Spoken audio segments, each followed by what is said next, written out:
ഇനി നമുക്ക് നോക്കാനുള്ളത് ബ്ലാഡർ എക്സ്ട്രോഫി ആണ്.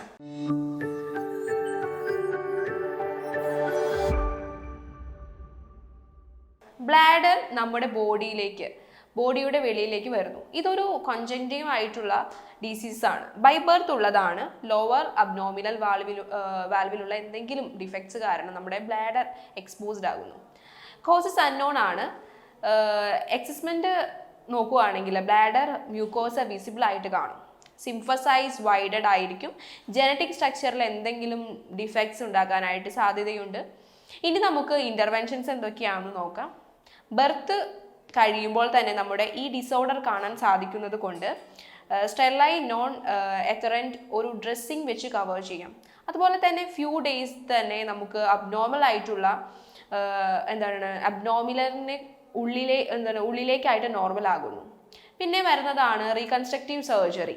അത് ടൈം പോലെ ചെയ്യാവുന്നതാണ്. ടൈപ്പ് അനുസരിച്ചിട്ട് സർജറി ചെയ്യാനാണ് പറ്റുന്നത്. ഇൻ്റർവെൻഷൻസ് നോക്കുമ്പോൾ pre operative and post operative care വളരെ ഇമ്പോർട്ടൻ്റ് ആണ്. ജനറൽ ഇൻ്റർവെൻഷൻസ് നമുക്ക് നോക്കാം. Monitor the urinary output, any signs of urinary tract and bond infections. പിന്നെ എക്സ്പോസ്ഡ് ബ്ലാഡർ ആയതുകൊണ്ട് സ്കിന്നിൻ്റെയും ടിഷ്യൂസിൻ്റെയും ഇൻറ്റഗ്രിറ്റി നമ്മൾ മെയിൻറ്റെയിൻ ചെയ്യണം. യൂറിൻ അനാലിസിസ് ലബോറട്ടറി ഫൈൻഡിങ്സ് നമ്മൾ ചെയ്യണം. ആൻറ്റിബയോട്ടിക്സ് അഡ്മിനിസ്ട്രേറ്റേഴ്സ് ചെയ്യാറുണ്ട്.